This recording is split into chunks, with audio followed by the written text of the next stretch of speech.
दाइ साहब पख्नुहोस्।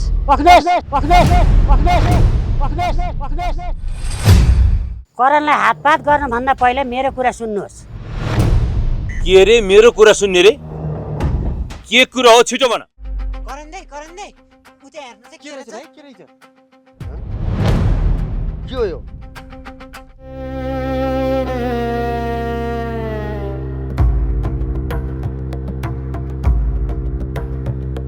यो त मायाकै हो त। करणहरू यही बाटो आउँछन्, तिनीहरूलाई यहीँ कराब्जा पार्नुपर्छ र यहाँभन्दा अगाडि बढ्न दिनु हुँदैन। भइहाल्छ नि दादा हजुर, यही बाटो आउने खबर पक्का हो नि। आखिर तपाईँ के लुकाइरहनु भएको छ? अहिले त्यो कुरा तिमीलाई पनि थाहा हुनु हुँदैन पार्वती। समय आएपछि सबै कुरा थाहा हुन्छ। अब तेरो दाइ पनि घरमा छैन, त्यो मायाको पनि अत्तो पत्तो छैन। दाइ ठिक छ आमा, दाइलाई केही पनि हुँदैन। दाइ एक्लै पनि त छैन नि, सुजल दाइ र सञ्जित दाइ पनि त सँगै छन्। आउँछ, अवश्य आउँछ।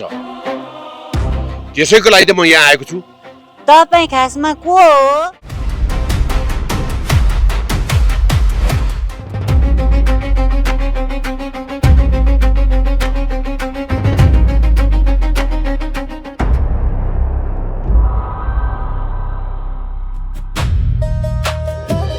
यस कथाका घटना तथा पात्रहरू काल्पनिक हुन्, कसैको वास्तविक जीवनसँग मेल खाएमा संयोग मात्र हुनेछ।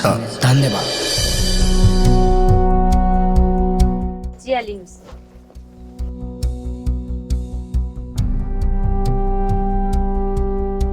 सात गाउँ थर्काउने काजी खानदान भएर पनि अनुहारमा डर किन देखिन्छ? डराएको होइन, म केही कुरा सोचिरहेछु। के सोचिरहनु भएको त? हिजोसम्म सबै कुरो मेरो नियन्त्रणमा थियो, तर अब कुरो अलि फरक हुँदैछ। त्यही करणहरूको कारण होला हैन? हो, उनीहरूकै कारण।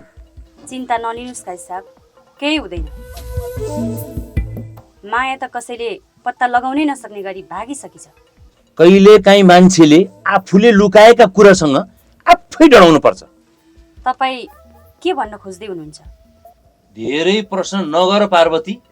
अहिले हामीले एउटै कुरो सोध्नु पर्छ कि माया फर्किनुहुन्न। किन काजी साहब, आफ्नै छोरी फर्किँदा पनि डर? कहिले काहीँ कोही मान्छे फर्के भने पुरानो सत्य फर्किन्छ। मलाई लाग्दैछ तपाईले मसँग पनि केही कुरा लुकाइरहनु भएको छ। समय आएपछि सबै थाहा हुन्छ। थाहा भए त राम्रै हो नि छोरी। त्यही थाहा नभएर त तेरो दाइ करणलाई दोष लगाइरहेको छ त्यो काजीले।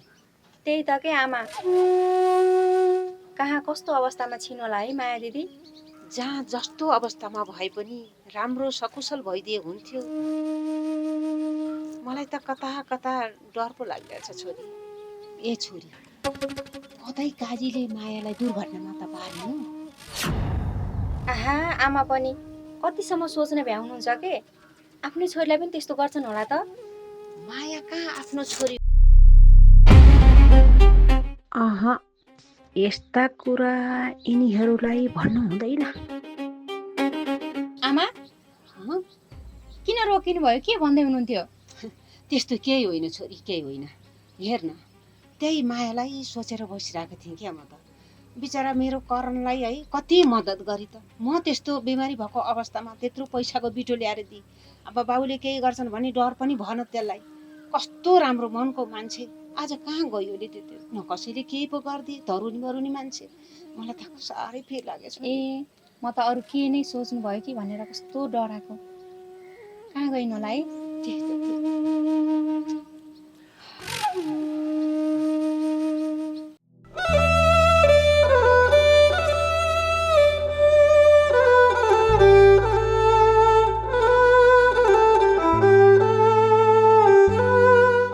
दाइ, हामीले हिजो जङ्गलमा भेट्टाएको मान्छे सामान्य थिएन। उनीहरूलाई कसैले पठाएको हुन सक्छ। हो, हामीलाई मायालाई खोज्नबाट कसैले रोकिरहेछ। जसले जति रोक्न खोजे पनि म पछि हट्नेवाला छैन। मायाको सत्य पत्ता लगाएरै छोड्छु। हामी यसरी बसेर हार मान्न हुन्न केटा हो, अगाडि बढौँ।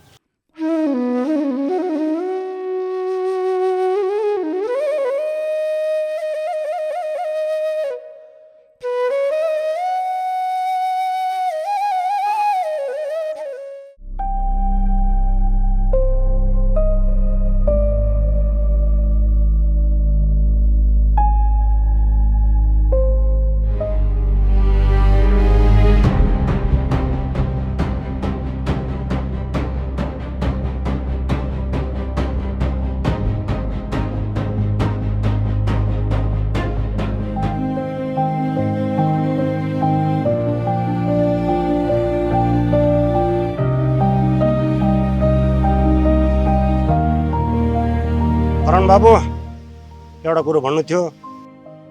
के कुरा काका?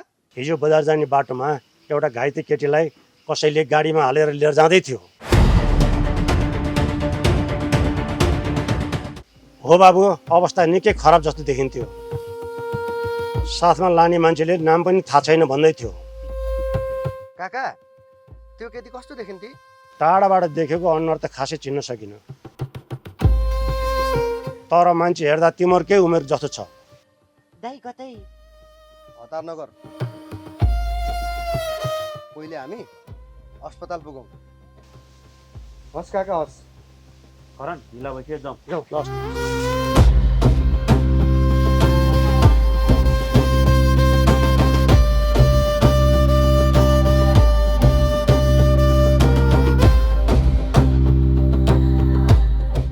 जिन्दगीमा सोच्दै नसोचिने, कल्पनै गर्न नसकिने कुराहरू आइलाग्दो रहेछ हेर केटा हो। उस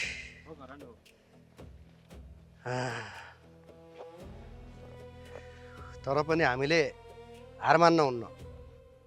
माया जहाँ भए पनि, जस्तो सुकै अवस्थामा भए पनि फिर्ता ल्याउनु पर्छ। करण दाइ, हामी तपाईँको साथमा छौँ। साथमा त हुनै पर्यो नि। म तपाईँको साथ छोड्नको लागि आएको होइन नि काजी साहब। साथमा नभए मैले यति धेरै पैसाको खोलो बगाएको के अर्थ रह्यो? पैसाले मात्र सबै कुरा पाइन्छ, हुन्छ र हुनैपर्छ भन्ने घमण्ड पनि नगर्नुहोस् काजी साहब। किन हुँदैन? हुन्छ। पैसाले सबै कुरो हुन्छ। म माथि विश्वासघात गरेको अनुभव गरेर फत्ते भरते दुर्लभलाई फिर्ता पठाइदिए होइन। तिमी पनि त्यस्तै छौ क्या? होइन होइन काजी साहब, म उनीहरू जस्तो बिल्कुल छैन। मबाट त्यस्तो कडाबी हुँदैन, तर गरिब र निमुखामाथि अलि बढी अन्याय र अत्याचार अपमान गर्नुहुन्न भन्ने मेरो मान्यता हो। मान्यता आफ्नै हुन्छ, मेरो पनि आफ्नै मान्यता छ। त्यो मान्यता अनुसार तिमीहरू चल्न पर्यो। हस् काजी साहब, हजुरको जो आज्ञा।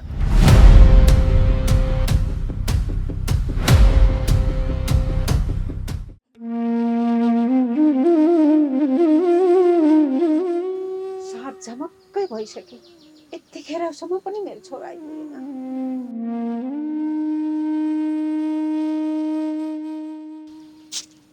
आमा, झमक्कै रात परिमेलासम्म पनि दाइकै बाटो हेरेर बस्नु ह। आमा भएपछि के गर्नु र छोरी? मन त सधैँ आफ्नै सन्तानको बाटो हेर्दो रहेछ। दाइ सही कामको लागि गएको छ आमा।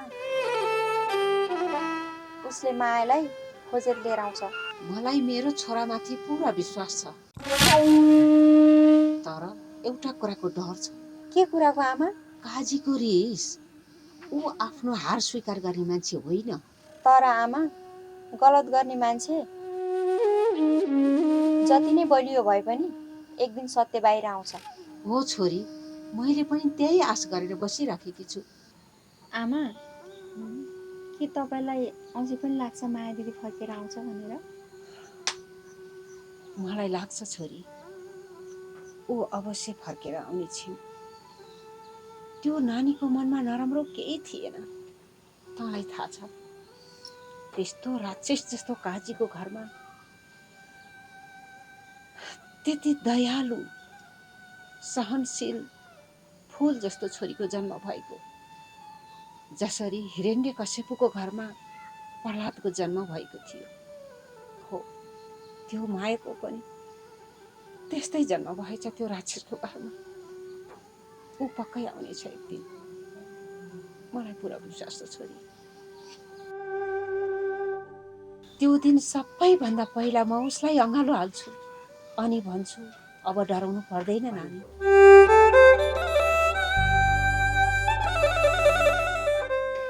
भगवानले सबै कुरा पुरा गरिदियो।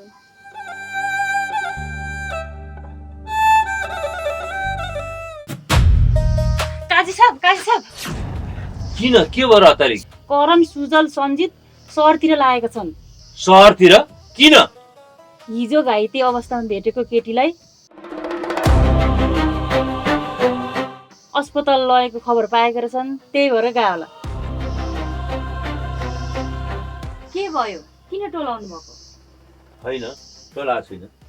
उनीहरू माया हो कि भनेर खोज्न गए जस्तो छ।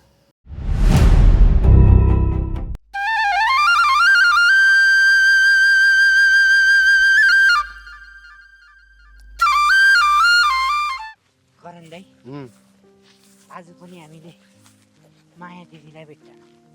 चिन्ता नगर्न भाइ, हामी भेट्छौँ। आज पो रात परो, भोलि फेरि फर्किनु पर्छ मायालाई खोज्न है।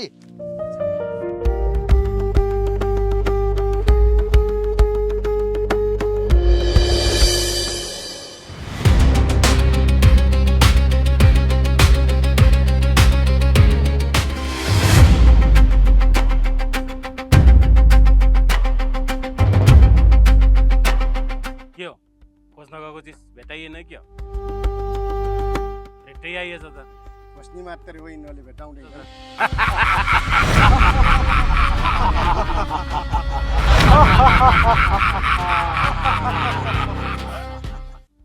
तिमीहरू चाहिँ को हो? अरे हामीहरू को हो के हो भन्ने कुरा तिमीहरूलाई किन चाहियो? खोजे हो को हौ के हो भन्ने कुरा हामीलाई जान्न आवश्यक छैन, ठिक छ। तर हाम्रो बाटो चाहिँ किन छेकिरहेछौ? छोड्देऊ हाम्रो बाटो। हेर गरन, मायालाई खोज्न आजै बात, अहिल्यै बात यहीँ रोकिदे। यदि योभन्दा बढी अगाडि खोज्ने प्रयास गरिस् भने पछुताउनु पर्नेछ। तिमीहरूका यस्ता धम्कीले हामी डराउनेवाला छैनौँ। यो धम्की अरू कसैलाई गर दे, हामी माया दिदीलाई जसरी भए पनि खोजेरै छाड्छौँ। के भन्नुस्? एउटा चेतावनी मात्रै हो। जम्केदा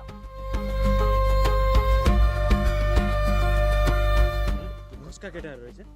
खै यो पक्कै पनि केही न केही रहस्य छ। मैले अवरोध गरिरहेको छ यिनीहरूले।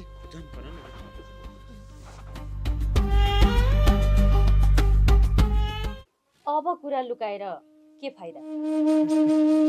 करणहरू अस्पताल पुगिसके भने फेरि सबै कुरा उठ्न सक्छ। मलाई थाहा छ, त्यही भएर त यो सबैभन्दा ठुलो समस्या बनेको छ। हामीले सोचेको भन्दा कुरा धेरै अगाडि बढिसक्यो। एउटा सानो गल्तीले गर्दा सबै पोल खुल्न सक्छ। मैले धेरै कुरा सम्हाले कान्छी, तर एउटा कुरा मेरो हातबाट बाहिर जान थाल्यो। के कुरा काजी साहब? त्यही मायाको कुरा हो? हो, मायाका कुरा। ऊ फर्की भने पुराना कुरा सबै बाहिर आउँछन्। अब के गर्ने होला त? जिन्दगीमा नआएको तनाव आइलाग्ने भयो। अब कुनै पनि हालतमा त्यो कुरा बाहिर आउन दिनुहुन्न। याद राख्नुहोस् काजी साहब, सत्यलाई जति दबाउन खोजे पनि एक दिन बाहिर आउँछ। मलाई सत्यको डर छैन, हारको डर छ। अब हामीले चाल धेरै सोचेर चल्नुपर्छ। चाल? अब कसले कस्तो चाल चल्छ भन्ने कुरो मलाई मात्र थाहा छ। होइन, खासमा तपाईँ चाहिँ को हुनुहुन्छ? गाउँमा त नयाँ मान्छे छिर्या छ रे भनेर सुनेको थिएँ। कतै तपाईँ त होइन? चुप! मेरो बारेमा चियो चर्चो गर्ने अधिकार कसैलाई छैन। अचम्म छ बा, उल्टै मलाई पो चो भन्छ। होइन, को रहेछ यो? ओ हेलो, के भयो? होइन केही पनि भएको छैन। होइन, तपाईँ यो गाउँमा छिरेको कसैलाई थाहा हुन नहुने खास के हो कुरो सर यो? मैले भनिहालेँ त, नभन्नु भनेपछि नभन्नु। तपाईँ बढी भएको हो? होइन होइन सर होइन। हजुर जस्तो मान्छेले बोले ठाउँमा हामी कहाँ बोल्न सक्छौँ र? होइन सर होइन। ल ठिक छ, म यो गाउँमा प्रवेश गरेको कुरा लगभग सबैले थाहा पाइसके, तर तिम्रो मुखबाट कसैले थाहा नपाओस्।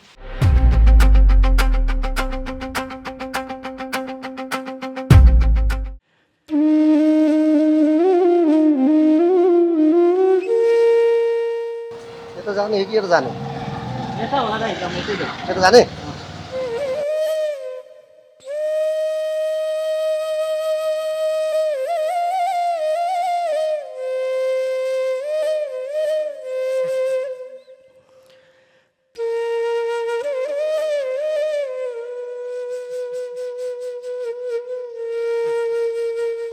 नमस्कार। नमस्कार।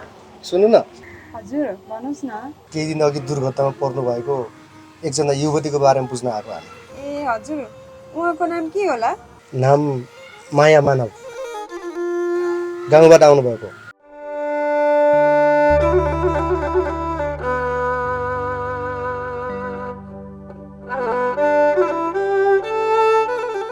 ए उहाँ? हजुर उहाँ यही हुनुहुन्छ। उहाँलाई दुर्घटनापछि यहाँ ल्याइएको थियो। भनेपछि माया दिदी नै हुनुहुन्छ? हजुर, फाइलमा नाम माया नै छ। अनि उहाँसँग भेटेको परिचय पत्रमा पनि यही नाम छ। करण, हामीले खोजे मान्छे यही रहेछ। धन्य भगवान्, माया सुरक्षित रहेछ।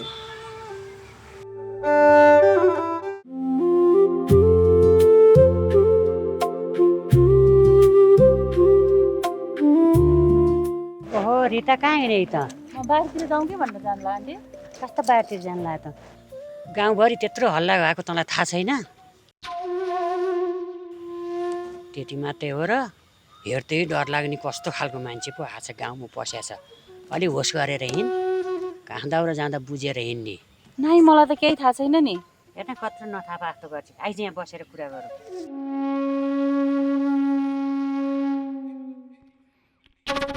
होइन यत्रो गाउँमा हल्ला भएको नि तँलाई थाहा छैन? कहाँ थाहा पाउनु र आन्टी, म त घाँस दाउरा काट्दै ठिक हुन्छ। हो त्यही त भन्छु त तँलाई म। खालि घाँस दाउरा गरेर बस्छेस्। काजीले त थर्काए बिचरा। त्यो करणको के को दोष थियो? करणलाई कस्तो गर्यो? त्योभन्दा डेन्जर चाहिँ गाउँमा मान्छे पस्या छ। हेर मलाई कस्तो थर्काए बाटामा भेटेर। घाँस दाउरा जाँदा होस गरेर हिँड है। तँलाई त्यही मैले त देखेकै छुइनँ। त्यही सम्झाउनको लागि तँलाई मैले बोलाएको यहाँ बस भनेको। घाँस दाउरा जाँदा अलिक होस गर। हुन्छ आन्टी हुन्छ। त्यही डर लाग्ने छ त, कुनै पस्या छ गाउँमा। ल आन्टी, तपाईँ पनि कहाँ जानु लानुभयो? जानु, म पनि जान्छु ल। तँलाई सुनाउने कुरा सुन है, अलि होस गरेर हिँड है। ए हुन्छ हुन्छ ल म पनि जान्छु।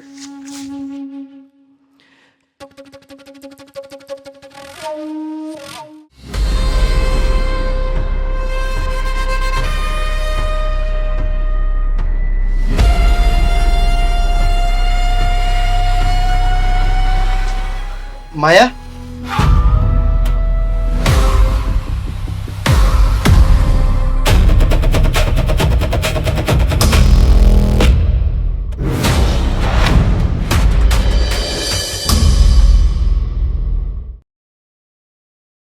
नमस्कार, म कलाकार टिका सानु।